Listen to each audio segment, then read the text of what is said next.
अस्सलाम वालेकुम and welcome game set match के एक और प्रोग्राम के साथ आपका मेज़बान अदील अज़हर आपको खुशामदीद कहता है। रोज़ाना की तरह पाकिस्तान और दुनिया भर की खेलों की खबरें और साथ साथ एनालिसिस तज्ज़ियात लेकर आपकी खिदमत में हम हाजिर होते हैं।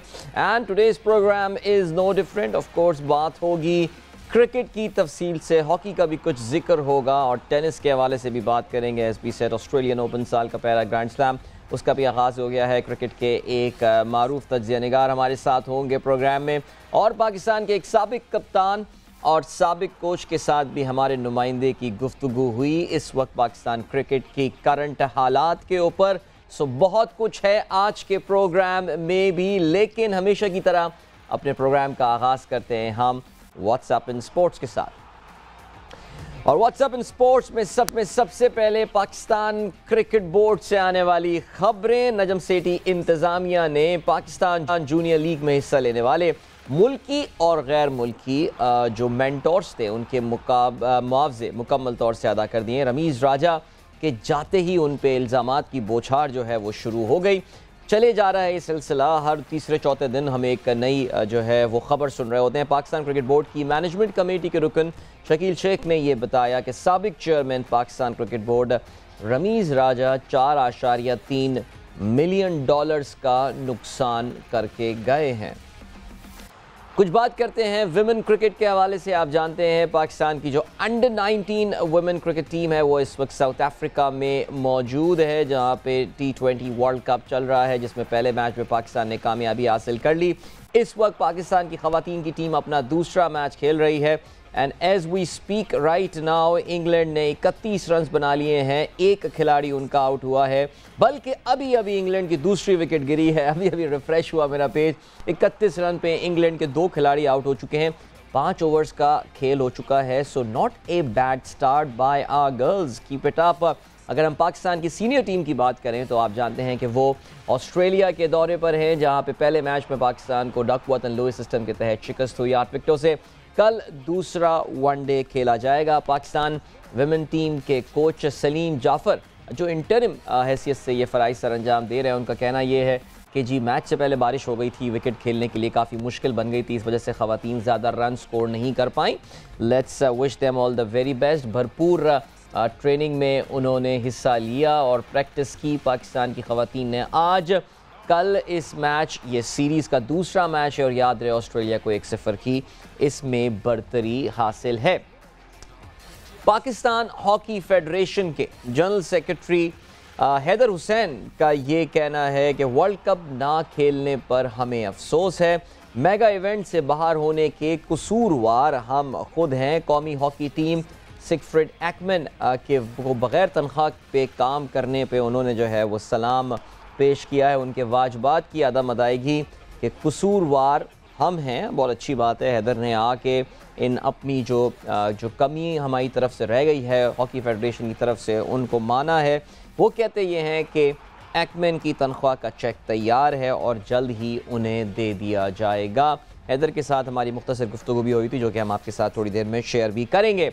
कुछ बात करते हैं फुटबॉल के हवाले से। स्टार फुटबॉलर क्रिस्टियानो रोनाल्डो, जो कि अब आप जानते हैं सऊदी अरब में रियाद शहर के अल नसर फुटबॉल क्लब के लिए खेलते हैं, वो पहली बार मैदान में उतरने के लिए तैयार हैं। जुमेरात के रोज़ उनका मुकाबला होने वाला है रियाद 11 और PSG की टीमों के दरमियान। आप ये बात जानते हैं कि ये PSG पैरिस सैंट-जर्मैन वो टीम है जिससे लियोनेल मेसी भी खेलते हैं और नेमार भी खेलते हैं और किलियन एम्बापे भी खेलते हैं। अब ये तीनों खिलाड़ी वहाँ पे एक्शन में नज़र आएंगे या नहीं, लेकिन बहरहाल ये एक फ्रेंडली मैच इन दोनों टीमों के दरमियान होगा। और रोनाल्डो को रियाद 11 का कप्तान मुकर्रर किया गया है। याद रहे जी, फीफा वर्ल्ड कप के बाद पहली बार क्रिस्टियानो रोनाल्डो मैदान पर उतरने वाले हैं। इस मैच के हवाले से बड़ा जोशो खरोश बाय द वे सऊदी अरब में जो है वो उस वक्त पाया जा रहा है। और मैंने सुना ये कि इसका जो सबसे महंगा टिकट है वो पाकिस्तानी रुपयों के मुताबिक कुछ 1 करोड़ के करीब रुपए का जो है वो बिका है। I really don't know man, लेकिन फिर भी ये मैंने कल ही किसी काफ़ी मोतबर न्यूज़ एजेंसी से ये खबर सुनी थी। चलें जी, जाते जाते ज़रा बात करते हैं ऑस्ट्रेलियन ओपन के हवाले से। इस वक्त ऑस्ट्रेलियन ओपन में रिकॉर्ड विनर नोवाक जोकोविच बाय द वे एक्शन में है। एंडी मरे अपना मैच इटालियन खिलाड़ी के साथ था, उनका सनसनीखेज मुकाबला 5 सेट तक गया। एंडी मरे उसमें जीतने में कामयाब हुए हैं। इस वक्त नोवाक जोकोविच एक्शन में है, इज लीडिंग 4-2 अगेंस्ट कार्बेयास बाइना जिनका ताल्लुक स्पेन से है। इसके अलावा यूनान के सित्सिपास, रूस के मेडवेडेव, कनाडा की लेला फर्नांडिस, बेलारूस की सबलेंका ने भी पहली रुकावट अबूर कर ली है। मेलबर्न में इस वक्त शदीद गर्मी, जैसे कि आपको पता है कि सदर्न हेमस्फेयर में इस वक्त गर्मी का मौसम होता है, शदीद गर्मी है और कहते हैं कि जी पारा जो है वो 35 डिग्री सेल्सियस तक आज पहुंचा है। Not easy. जोकोविच ने अभी अभी अपना 5वां गेम भी जीत लिया है, पहले सेट में ही is leading 2। So that's it in WhatsApp in sports. So चलें जी, अब कुछ बात करते हैं ज़रा पाकिस्तान क्रिकेट के हवाले से। एज आई टोल्ड यू, आगे क्रिकेट का भी जिक्र होगा, हॉकी का भी जिक्र होना है, लेकिन सबसे पहले हमारे प्रोग्राम में बहुत ही रेगुलर हमारे साथ हमारे लिए टाइम निकालते हैं पाकिस्तान के मायानाज स्पोर्ट्स जर्नलिस्ट, तज्जिया निगार अब्दुल माजिद भट्टी साहब आज हमारे साथ एक बार फिर से मौजूद हैं। भट्टी साहब अस्सलाम वालेकुम, welcome back game set match में, फिर से खुशामदीद आपको। जी वालेकुम अस्सलाम अदील, और आपने इतने मुश्किल नाम लेते लेते अचानक जो 35 दर्जे सेल्सियस की बात की, तो हम तो कराची में इस वक्त आपको पता है कि इस 20-22 टेम्परेचर में ही सर्दी महसूस कर रहे हैं, तो आपने तो एकदम गर्मी का एहसास दिला दिया। वैसे वाकई इस बार हमारे वो दोस्त जो कि आपको भट्टी साहब की ड्रेसिंग से भी लग रहा होगा, वैसे हमारा स्टूडियो तो चलें बड़ा कंफर्टेबल है, लेकिन कराची में इस बार वाकई सर्दी पड़ रही है और फॉर अ चेंज मज़ा आ रहा है। भट्टी साहब वैसे अगर आप वॉक वगैरह करने के आदी हैं तो बड़ा अच्छा मौसम हुआ हुआ है इस वक्त कराची का, बेस्ट टाइम। जी हाँ माशाल्लाह, बड़ा प्लेजेंट वेदर है, लेकिन वॉक जो है वो करते हुए थोड़ा डर भी लगता है कि एक तो गड़े बहुत हैं, फिर आप खुद ही कल मेरा ख्याल पोस्ट कर रहे थे कि भाई ये कराची की कौन सी तस्वीरें जो हम इस वक्त टीवी चैनल पर देख रहे हैं। बिल्कुल है वो दूसरा ये कि जरा लूट मार का भी खदशा रहता है कि भाई अचानक कोई गन पॉइंट पे आप आके आपसे कुछ छीन ना ले, लेकिन बहरहाल मौसम वाकई मौसम है कराची आइट्स के लिए। लेकिन भट्टी साहब कुछ क्रिकेट बोर्ड का हमारा मौसम जो है ना वो अभी तक कुछ सही होता हुआ नजर नहीं आ रहा है। और अभी मैंने कुछ दिनों पहले ही, 2-3 दिन पहले की बात है, मैंने ट्विटर पे एक तस्वीर देखी थी जहां पे आप जो हैं वो नजम सेठी साहब के साथ भी और गालिबन क्रिकेट कमेटी के कुछ मेंबरान जो इंपॉर्टेंट मेंबरान हैं, जैसे कि इस वक्त लग रहा है जैसे पूरा का पूरा आउटसोर्स किया हुआ है पीसीबी रन करना, शकील शेख साहब और नुमान भट्ट साहब जो हैं वो इस वक्त पाकिस्तान क्रिकेट बोर्ड को चला रहे हैं। तो भट्टी साहब अगर मुख्तसरन मैं आपसे जानना चाहूँ इस वक्त हो क्या रहा है, what is going on in PCB, because अभी तक तो ऐसा लग रहा है कि मामला मुकम्मल तौर से कंट्रोल में आए नहीं है, ये जो क्रिकेट कमेटी या एडमिनिस्ट्रेशन बनाई गई है, क्या कहते हैं भट्टी साहब? देखिए अदील, रमीज राजा ने कुछ दिन पहले आपके ही चैनल पर, हमारे दोस्त हैं मंसूर अली खान, उनको एक इंटरव्यू में मेरा भी जिक्र किया, मुझे उन्होंने एजेंडा बेस जर्नलिस्ट करार दिया, उन्होंने कहा कि ये तो ब्लैकमेलर्स हैं। तो मैं तो देखें आपके इसी प्लेटफॉर्म पर, मैं जब रमीज राजा आखिरी उनका दौर था उस वक्त भी ये कहता था कि पॉलिटिकल रिजीम के चेंज होने से क्रिकेट बोर्ड में तब्दीली नहीं आनी चाहिए। बिल्कुल अभी तक नजम सेठी साहब और उनके साथी आ गए, बिल्कुल आपने तस्वीर देखी, लेकिन अभी कोई सरफेस पे ऐसी तब्दीलियां हम देख नहीं रहे हैं जिसकी वजह से हम कहें कि तब्दीली बहुत ही नागुज़ीर थी। मेरे ख्याल में जो ज़रूरी किस्म की चीज़ें थी, कुछ जो एक दूसरे पर इल्ज़ाम तराशियां हैं उस तरफ से भी लग रही हैं, इधर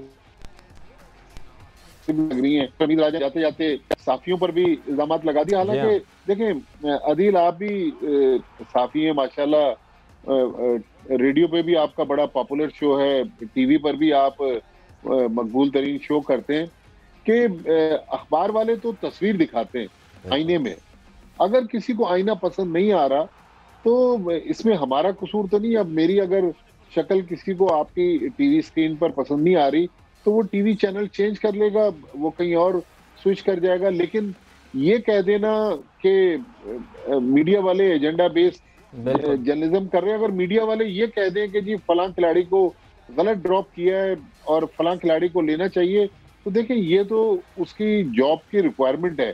हाँ, हम ये अगर कह रहे हो कि रमीज राजा जो है वो इनकॉम्पिटेंट है, उनको काम नहीं आता, उन्होंने गलत काम किए, फिर मेरे ख्याल में वो कहने में हक बजानी में। लेकिन जो आपका सवाल था, अभी तक जो तब्दीली हुई है उसमें कोई हमें अभी कोई बज़ाहिर मैसिव चेंजेस नजर नहीं आ रही, क्योंकि अब देखिए इस वक्त जो मेन पाकिस्तान का मसला है, न्यूजीलैंड के खिलाफ हम वनडे सीरीज हार गए, जी हाँ। टेस्ट मैचेस हारते हारते बचे। हमारे पास इस वक्त कोचेस नहीं है, और जो मैं नाम पढ़ रहा हूँ, फॉरेन कोचेस इस अनसर्टेनिटी में या पाकिस्तान आने के लिए तैयार नहीं है। बिल्कुल। मिकी आर्थर भी, जो मेरी इत्तलात है कि मिकी आर्थर आना चाहते थे पाकिस्तान, लेकिन उनको किसी ने ये कह दिया, बल्कि एक बड़े मशहूर मारूफ हमारे क्रिकेटर हैं वकार यूनुस, जिन्होंने थोड़ी देर पहले जी एक बिल्कुल, ट्वीट के जरिए ट्वीट कहा किया कि है। भाई मैं नहीं आ रहा, मेरे बारे में लोग क्या सराहियां कर रहे हैं। वकार राइट। यूनुस ने मुझे कोई 9-10 दिन पहले कराची में कहा था कि यार देखें हमारे मुल्क के जो हालात हैं, मिकी आर्थर कभी भी डार्बी शायर का कॉन्ट्रैक्ट छोड़कर पाकिस्तान नहीं आएंगे। तो राइट। बाकी लोग भी एक एक करके मैं पढ़ रहा हूँ कि एंडी फ्लावर भी कह रहे हैं कि मैं पाकिस्तान नहीं आना चाहता, जी। टॉम मूडी ने भी टॉम कह मूडी दिया ने भी, कि मेरा जेसन पाकिस्तान गिलेस्पी आने से का भी कोई इरादा नहीं राब्ता है। किया गया था। जी। गिलेस्पी तो मतलब ये जो हमारे यहाँ क्रिकेट एडमिनिस्ट्रेशन में अनसर्टेनिटी है, ये मेरे ख्याल में अब हमारे सिस्टम पर असरअंदाज हो रही है। इससे वर्ल्ड वाइड पाकिस्तान जो क्रिकेट वर्ल्ड कप होस्ट कर चुका है, हमने बिल्कुल। 2023 में चैंपियंस ट्रॉफी होस्ट करनी है, इस साल हमने एशिया कप होस्ट करना है।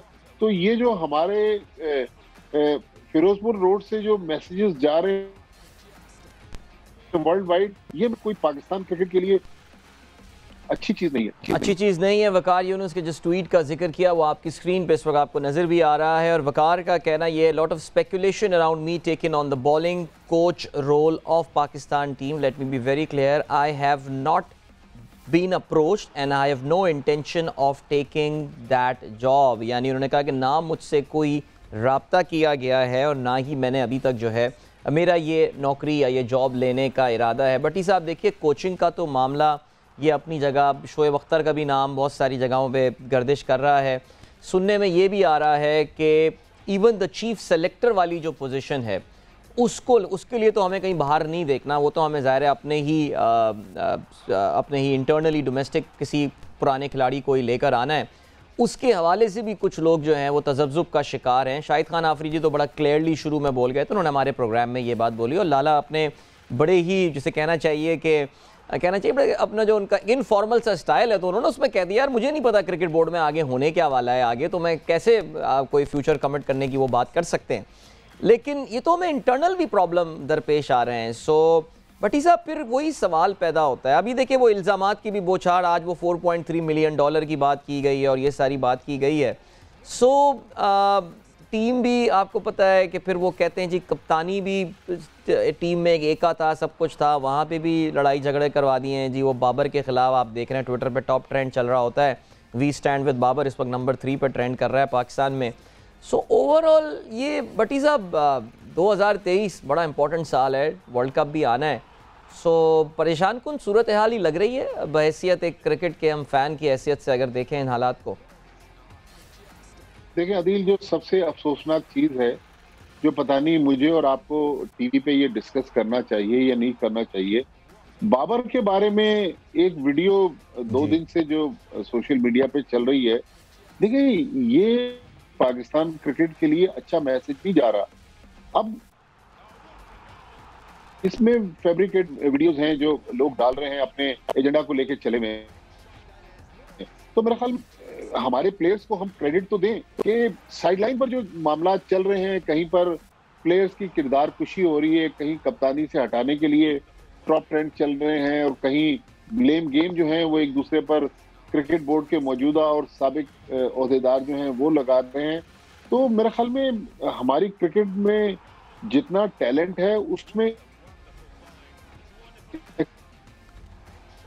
लड़ाई झगड़े ज्यादा, तराशियां ज्यादा हैं। अभी अब हमारा इतना बड़ा प्रोजेक्ट है, हमने सितंबर में एशिया कप होस्ट करना है। इंडिया की कोशिश है कि किसी तरीके से पाकिस्तान में टूर्नामेंट ना हो, लेकिन हम अपना हाउस इन ऑर्डर अपनी अदब नहीं करें। हमारा कप्तान और दुनिया का one of the finest batsman जो है वो अंडर स्कैनर है। तो हम इस टीमों को कहेंगे कि भाई आप हमारे मुल्क में आके रहें, और हमारे मुल्क में आके हमारे अपने मामले इतने गंभीर है, लिहाजा श्री शहबाज शरीफ साहब जाहिर है उन्होंने ही वो पेटी तब्दीली का किया है, लिहाजा दिल्ली हमें कुछ प्रॉब्लम भट्टी साहब आपके कुछ नेटवर्क कनेक्शन में कुछ है, हम आपसे रिक्वेस्ट करेंगे कि अगर आप रिकनेक्ट हमें करें। इन द मीन वाइल हम एक ब्रेक लेते हैं जी। अब्दुल माजिद भट्टी साहब मारूफ जर्नलिस्ट तजिया निगार हमारे साथ मौजूद हैं। पाकिस्तान क्रिकेट बोर्ड के हालात के ऊपर बात हो रही थी, आगे चल के ज़रा कुछ और टॉपिक्स के ऊपर बात करेंगे और पाकिस्तान के साबिक कोच और कप्तान मिसबाहुल हक के साथ भी गुफ्तगू एक हमारे पास है, वो भी हम भट्टी साहब को सुनवाएंगे और उस हवाले से भी उनका इनपुट ज़रूर लेंगे। अभी फिलहाल हम बढ़ रहे हैं ब्रेक की जाने, मिलेंगे आपसे इस ब्रेक के बाद। Don't go anywhere and keep watching game set match. Welcome back to game set match. मैं हूं अदील अजहर और मेरे साथ मौजूद हैं मारूफ सहाफ़ी तजिया निगार अब्दुल माजिद भट्टी साहब, जिनसे हम ज़रा बात कर रहे हैं इस वक्त पाकिस्तान क्रिकेट बोर्ड की जो सिचुएशन चल रही है, बिकॉज भट्टी साहब is a very well informed guy और ज़ाहिर है उनसे ज़रा हम कोशिश कर रहे हैं कि कुछ और मालूमात इसके अलावा उनका जो एक्सपर्ट ओपिनियन है चीज़ों पे हासिल कर सकें। वैसे भट्टी साहब, जो रमीज़ राजा ने ज़ाहिर है जो अपना एक इजहार किया अपने ख़यालात का और कुछ लोगों के बड़े नाम लेके उन्होंने मेंशन किया, ज़ाहिर है आपका भी नाम तो थोड़ी देर पहले हमने उसमें बात की। इसकी एक पर्सपेक्टिव, इसको एक देखने का तरीका ये भी तो हो सकता है ना कि हमारे यहाँ कुछ जर्नलिज़म भी थोड़ा सा टॉक्सिक हो गया है और अभी जो प्रेस कॉन्फ्रेंसेस में मामलात हुए और कुछ जिस तरह के सवालात पूछे गए, उन सवालात की जो क्वालिटी थी, मैं ज़ाहिर है आप बहुत सीनियर लोग हैं, मैं आपकी तरफ नेचुरली इस पर इशारा नहीं कर रहा, लेकिन हमारे कुछ नए दोस्त हैं, नौवारिद हैं, खैर नौवारिद भी माशाल्लाह एक 10-10 साल गुजार चुके हैं यहाँ पे। सो कुछ ज़रा जिम्मेदारी हमारी कम्युनिटी पे भी तो आयद होती है ना भट्टी साहब। कुछ वाकई सवालात बड़े इमेच्योर किस्म के सवालात पूछे जाते हैं और ऐसा लगता है कि जैसे कि एक कटहरे में लाके जो है वो कप्तान को या कोच को जो है वो खड़ा कर दिया गया। इस बारे में क्या कहेंगे भट्टी साहब? देखिए अदील, मैं आपके सवाल का जवाब देने से पहले, वो जो ब्रेक से पहले एक बात हो रही थी, छोटी सी एक चीज ऐड करना चाहता हूं, फिर आपके सवाल का जवाब देता हूं। मेरे ख्याल में पाकिस्तान क्रिकेट को रिसेंटली जो लॉस हुआ, न्यूजीलैंड की सीरीज तो हम हार गए, लेकिन शाहिद खान आफरीदी का एज ए चीफ सिलेक्टर रुखसत होना मेरे ख्याल में पाकिस्तान क्रिकेट के लिए बहुत बड़ा लॉस था। इतने ब्लंट फैसले करने वाले, इतने एक अच्छे इंसान जिनकी पाकिस्तान क्रिकेट को जरूरत थी। शायद से मेरी बहुत ही मोहब्बत वाली दोस्ती है और अगर वो ये प्रोग्राम सुन रहे हो तो मैं भी उनसे ये रिक्वेस्ट करूंगा कि अगर आप भी पाकिस्तान के लिए सिंसियर हैं, मुखलिस हैं, तो ये आपका टाइम नहीं है कि आप पाकिस्तान क्रिकेट को खुदा हाफिज कह के सिलेक्शन कमेटी को छोड़ जाएं। मेरा ख्याल में शायद आफरीदी और उन जैसे लोगों की पाकिस्तान क्रिकेट को जरूरत है ताकि हम इस वक्त जिस भंवर में फंसे हुए उससे निकल सके। अब आते हैं आपके सवाल की तरफ। बिल्कुल मैं इससे एग्री करता हूं और देखें, हम लोग कई बार हमें लोग कहते हैं कि आप इन लोगों को मना करें। मैंने अपने तई एक आध दफा कोशिश की, लेकिन जाहिर है ये फ्री वर्ल्ड है। जब से ये इलेक्ट्रॉनिक मीडिया आया, फिर डिजिटल मीडिया आया, फिर सोशल मीडिया ने एकदम से दुनिया को अपनी लपेट में लिया, तो बाज ऐसे करेक्टर्स हैं, आई एग्री विद यू, कि वो अब हमारी दस्तरस से भी बाहर है। लेकिन रमीज राजा पीसीबी के चेयरमैन थे और आज नजम सेठी साहब जब क्रिकेट बोर्ड के चेयरमैन हैं, तो मेरे ख्याल में वो चूंकि पाकिस्तान क्रिकेट के स्टेक होल्डर वही लोग हैं, वो अगर समझते हैं कि कोई जर्नलिस्ट बाबर आजम की जानबूझकर किरदार कुशी कर रहा है, किसी खिलाड़ी की वो जानबूझकर उसके बारे में तल्ख किस्म के जुमले प्रेस कॉन्फ्रेंसेस में कहता है, तो क्रिकेट बोर्ड को चाहिए कि उन पर पाबंदी लगाए और उनको प्रेस कॉन्फ्रेंस में सवाल ना पूछने दे। अनफॉर्चुनेटली देखिए, हम लोग, मैं अपनी बात करूं, मैंने तो ग्रास रूट से जर्नलिज्म शुरू की।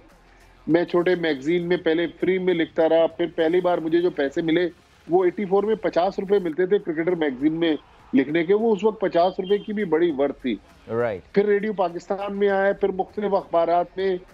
तो आज जब 2023 में मैं अपनी सक्सेस स्टोरी देखता हूँ, तो हमने बहुत मुश्किल टाइम भी देखा, उरूजो जवाल भी देखा, लेकिन आज हम खुशकिस्मत है कि हमें अच्छे उस्ताद मिल गए जो हमें गाइड भी करते रहे, समझाते भी रहे, हमारी रहनुमाई भी करते रहे। लेकिन अनफॉर्चुनेटली आज अगर कोई समझाने की कोशिश करता है इन लोगों को, तो ये समझने की कोशिश नहीं करते। लेकिन बिल्कुल मैं आपकी बात से 200% एग्री करता हूँ कि जो कुछ हमारी प्रेस कॉन्फ्रेंसेज में हो रहा है, फिर ये प्रेस कॉन्फ्रेंसेज यूट्यूब के जरिए दुनिया भर में लाइव जा असल रही बात होती है, ये तो है, हमारी असल बात ये एक जर्नलिज्म की जो पिक्चर है ना, वो बड़ी अजीब और गरीब पिक्चर बाहर जा रही है।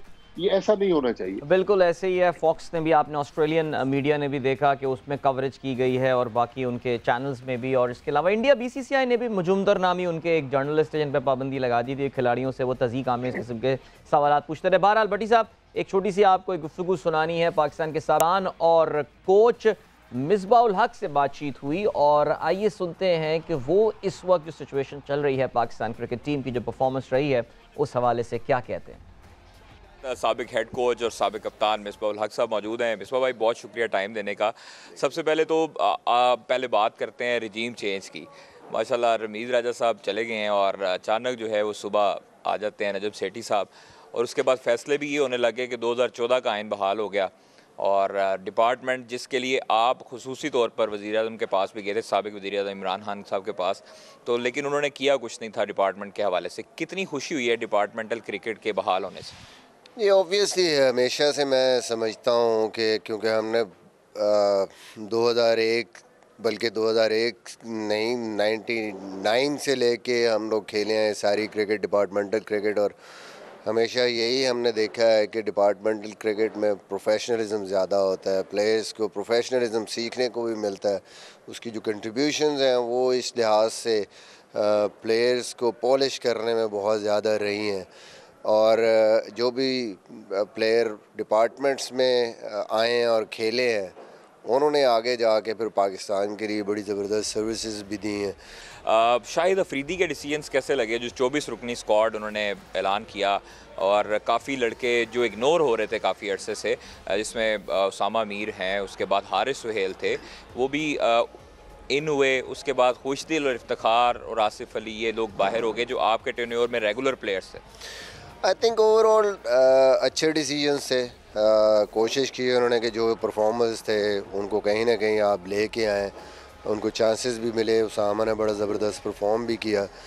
आई थिंक अब पाकिस्तान की जो बैकअप के लिए ऐसे डिसीजन ज़रूरी हैं, और स्पेशली जो आपकी डोमेस्टिक क्रिकेट है उसके जो परफॉर्मर हैं या जो यंग लॉर्ड है, जैसे टेस्ट में अनाउंस किया उन्होंने कुछ यंगस्टर्स को साथ, तो वो specially for a longer format उसमें आप यंग जनरेशन को अट्रैक्ट करने के लिए मेरे ख्याल में बहुत अच्छा एक डिसीजन था। घर में वाइट वॉश किया इंग्लैंड ने हमें, उसके बाद न्यूजीलैंड से हम ड्रॉ हुए, वनडे सीरीज़ हम हार गए अपने ही घर में, तो क्या ऐसे कहाँ पे फ्लॉज आपको नज़र आए कि ये चीज़ें होती तो बेहतर हो सकता था?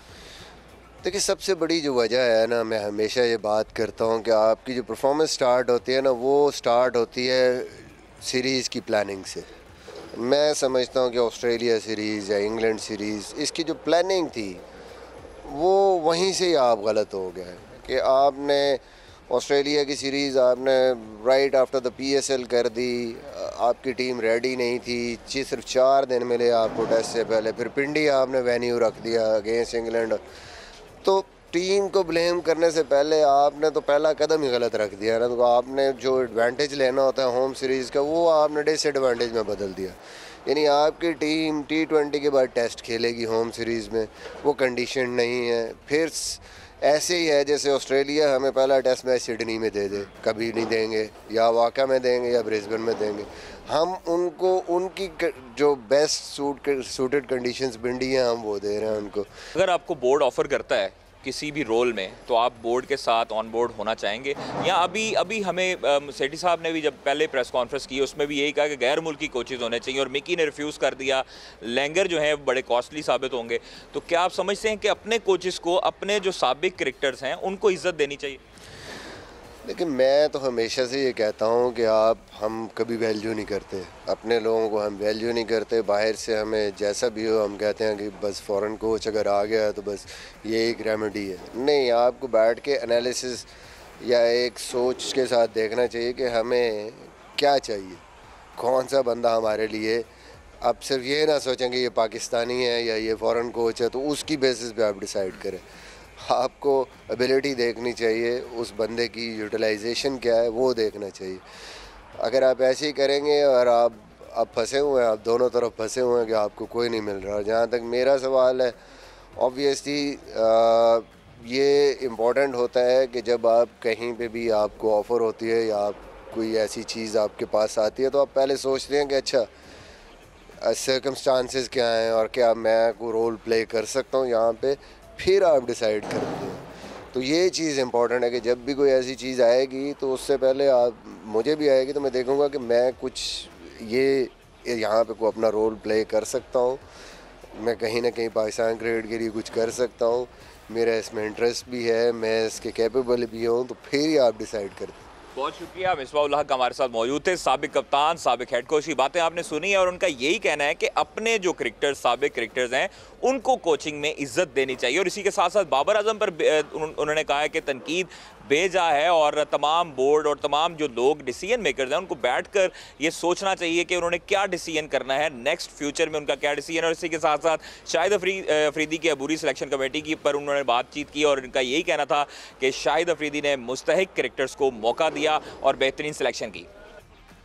Thank you so much Qadir. Misbah ul Haq से बातचीत चल रही थी और मिसबाह-उल हक का जब भी अभी जिक्र आता है, भट्टी साहब हमारे साथ मौजूद हैं, आई एम अज्यूमिंग के इस वक्त मौजूद होंगे और हम चाहते थे कि ज़रा वो भी ये बात सुने।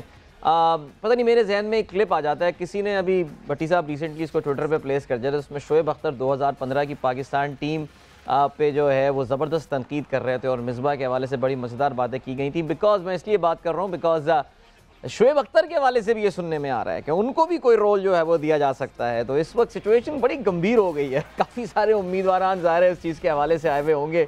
अब किस किस को अप्रोच किया जाता है, क्या होता है, things are pretty uncertain but funny as well. ये चलते हैं इस वक्त आपको एक ब्रेक की जानिब, मिलेंगे आपसे इस ब्रेक के बाद।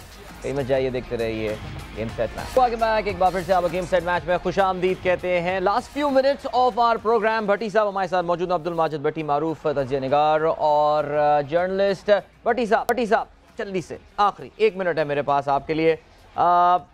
जो कुछ पाकिस्तान क्रिकेट बोर्ड में इस वक्त हुआ, क्या ये होना ज़रूरी था? क्या कहेंगे sir?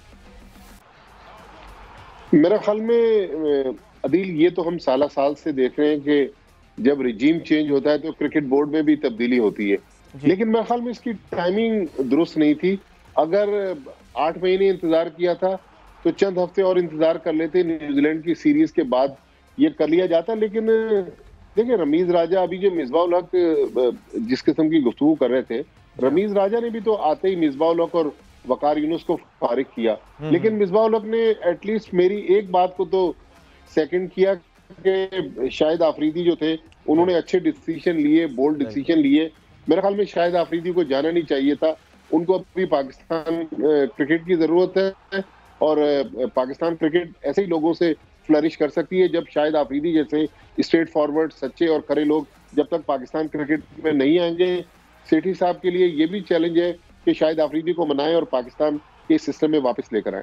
Thank you so much Bhatti साहब, as always very nice talking to you. बहुत हमारे लिए टाइम निकालने का, और बिल्कुल जी दुरुस्त फरमाया लाला कि आप जानते हैं कि अपनी फाउंडेशन के कामों में एक बार फिर से वो वापस लौट गए हैं। बल्कि आज मैं उनका ट्वीट देख रहा था तो वो बलूचिस्तान में मौजूद हैं और वहाँ पे जो सैलाब से मुतासरा लोग हैं उनकी मदद के लिए एक बार फिर से he is on ground. Well done as always. चलें जी, अब ज़रा बात करते हैं हॉकी वर्ल्ड कप की, और हमने अपने व्हाट्सएप में भी जिक्र किया था। पाकिस्तान हॉकी फेडरेशन के सेक्रेटरी हैदर हुसैन ने कुछ बात की है वर्ल्ड कप में पाकिस्तान की शिरकत ना करने के हवाले से, सिगफ्रीड एक्मन के हवाले से, उनकी पेमेंट के तनाज़े के हवाले से भी।